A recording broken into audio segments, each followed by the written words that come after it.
Good evening. Welcome to California Today. I'm Liang Zhang. Here is a preview of some of today's stories. Los Angeles International Airport is bracing for a record number of travelers this spring break.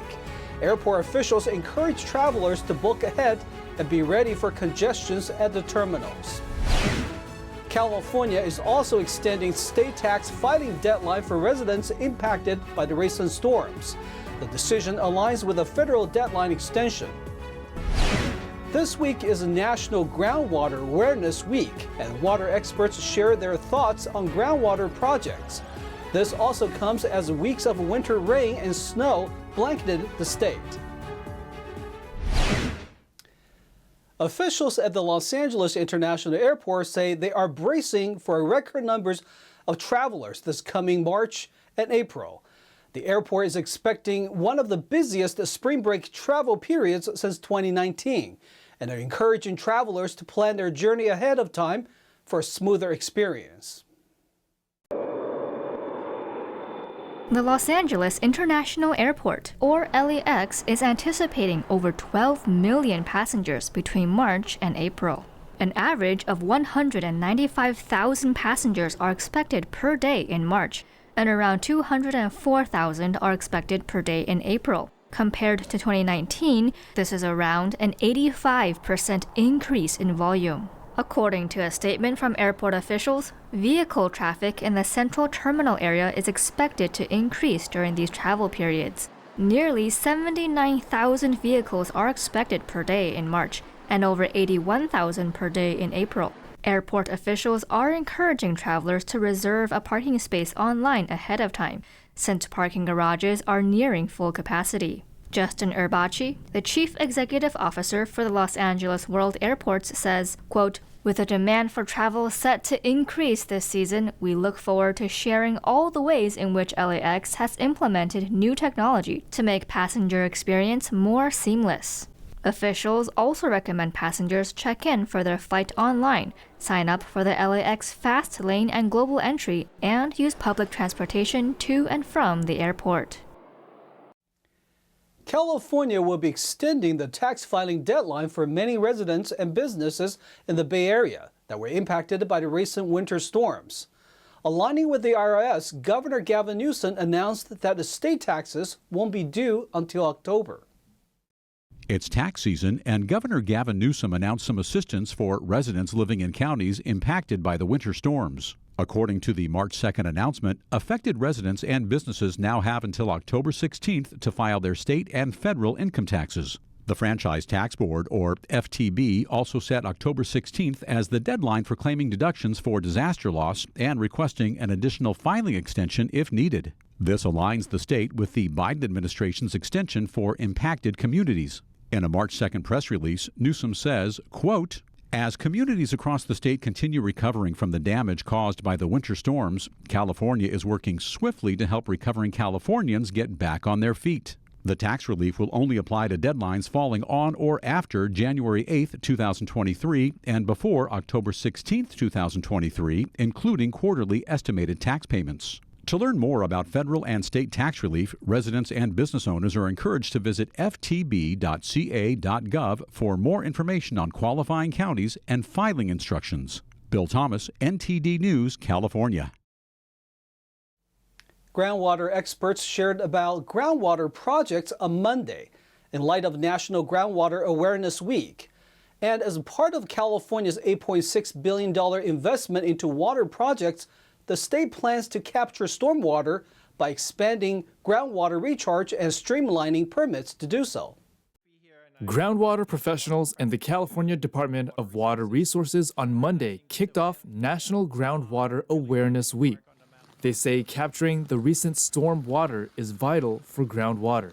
We've had the worst drought in 3 years, and we've started to see these incredible atmospheric rivers. So a lot of the efforts and approaches on recharge that local agencies have been looking to do, we're trying to enhance that through a lot of streamlining efforts at the state and funding. And we're really excited about the successes we've had so far, and we're going to build upon that for the long-term resiliency of our basins.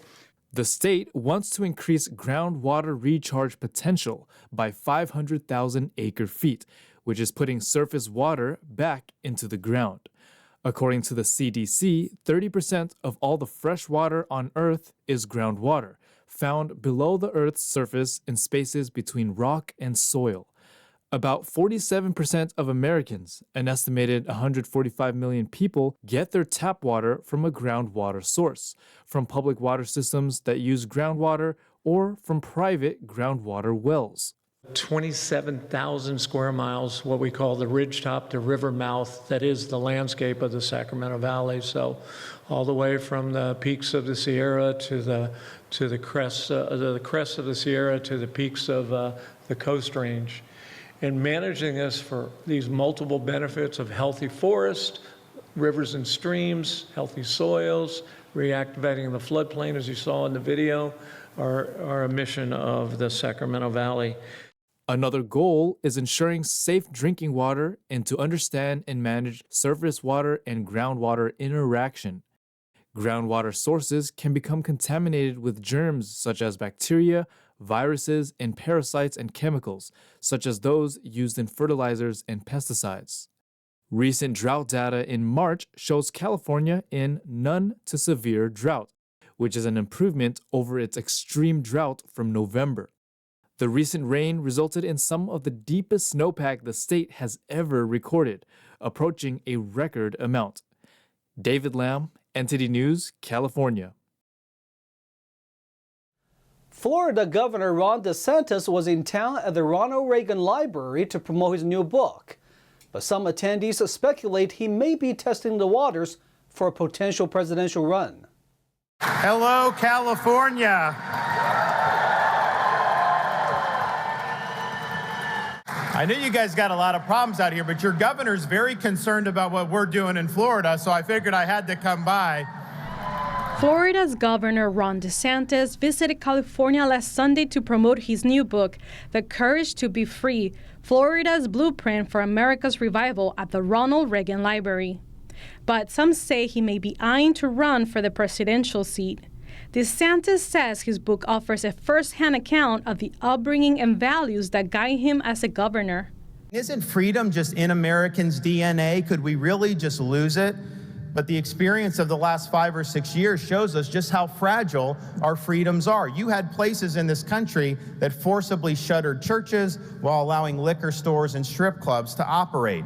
He noted in his speech that California's death toll during the pandemic was higher than Florida's, despite California's restrictions and lockdowns. We did so much better, but you look since COVID, and every state saw an increase in excess mortality. Unfortunately, that's what happens in a pandemic.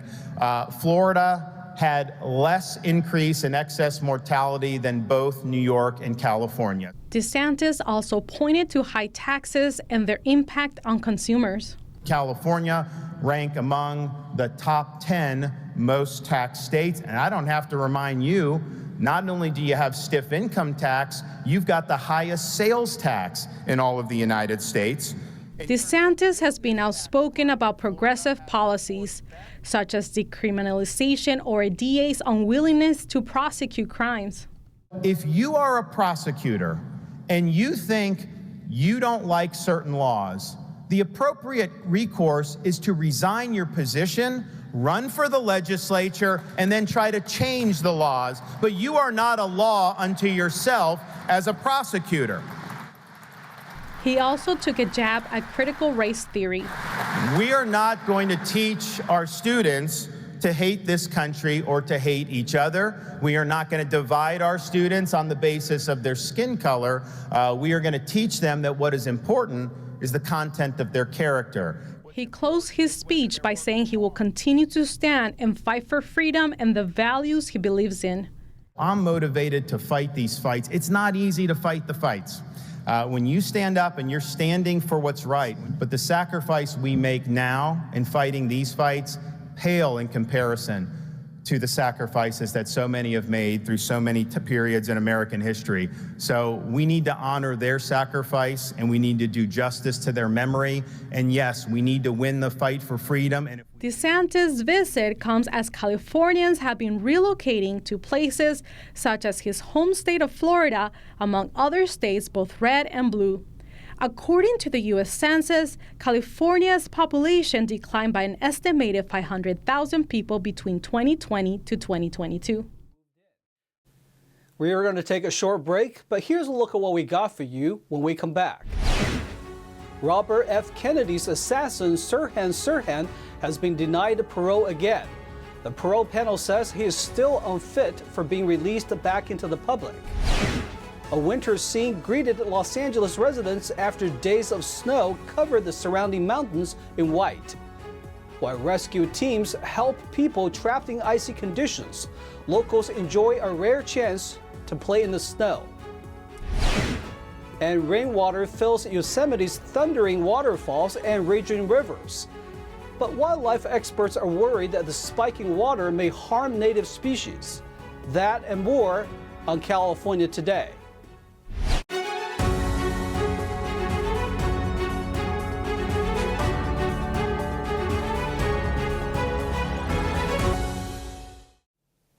Welcome back to California Today. I'm your host, Ling Zhang.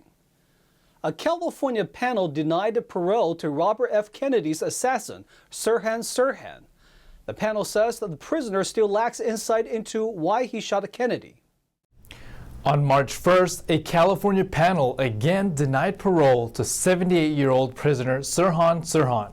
Sirhan was convicted for the assassination of Robert F. Kennedy in 1968.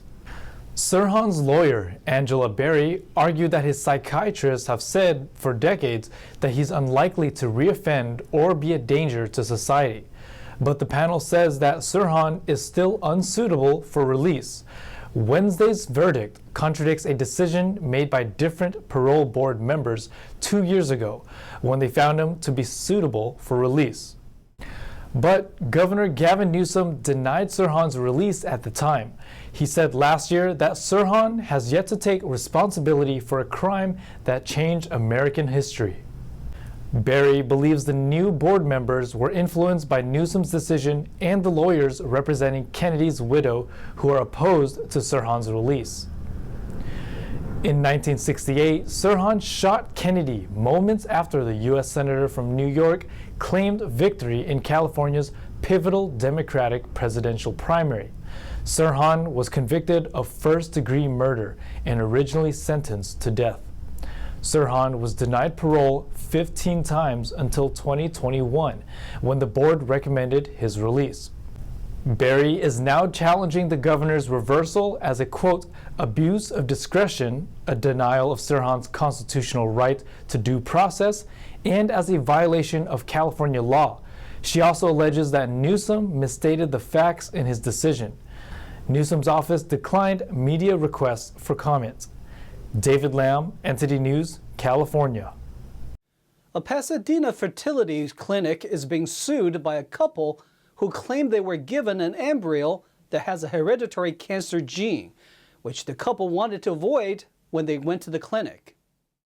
A California couple, Melissa and Jason Diaz, went to a Pasadena-based fertility clinic hoping to, quote, break a family curse. The couple both carry mutated cancer genes, but wish to conceive a child that doesn't carry the cancer gene. After visiting HRC Fertility to receive in vitro fertilization, the couple had a son in September 2021.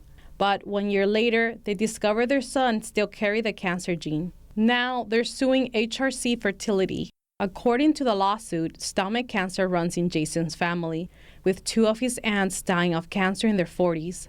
According to the lawsuit, the requested medical records had a falsified version with the handwritten notes removed.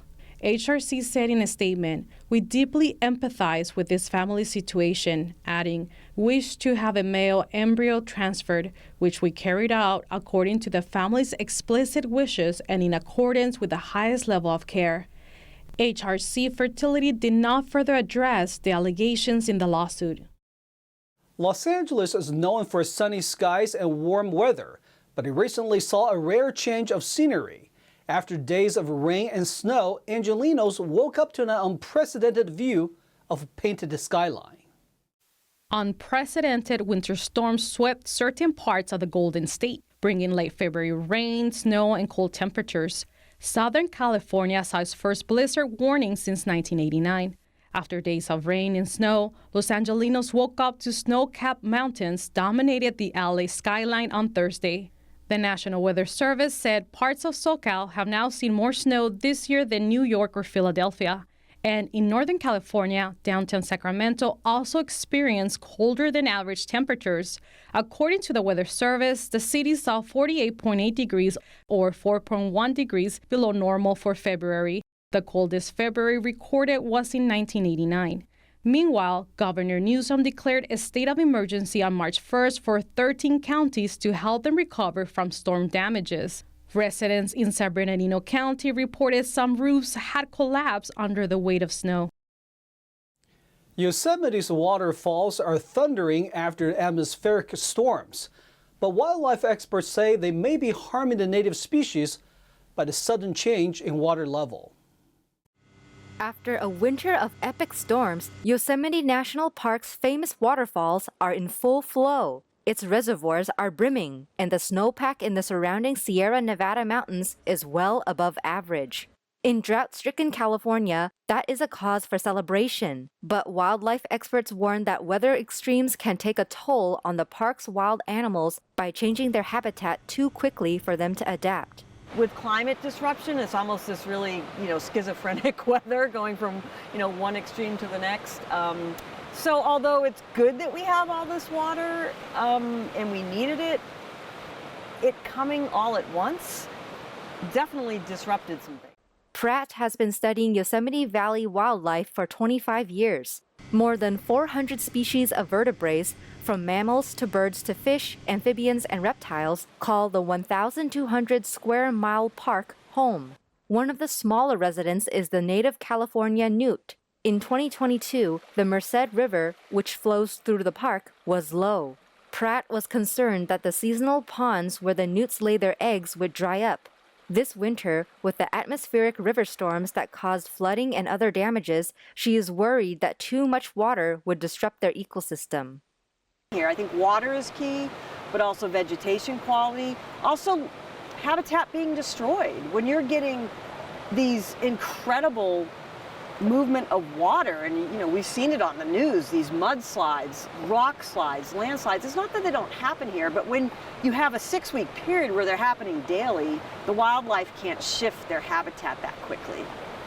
But visitors are delighted to see the park's celebrated waterfalls thundering. One park official, Scott Gediman, says he has never seen so much winter snow and water in Yosemite during his 27 years as a ranger. What's unique about this year is that we've had a huge snowpack, which is wonderful, and some warmer weather, and so we're looking around and we're seeing spring waterfall conditions here in the middle of winter.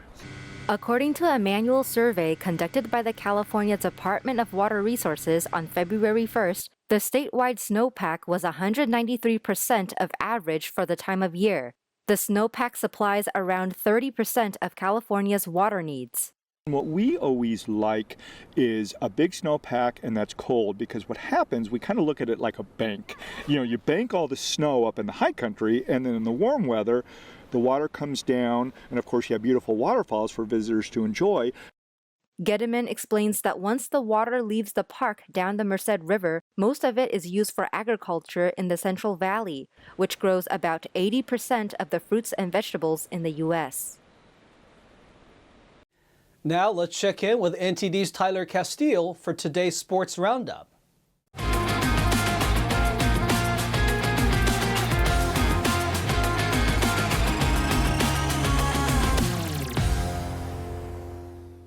Welcome everyone, I'm Tyler Castile and I'm taking you through the California Today Sports Roundup.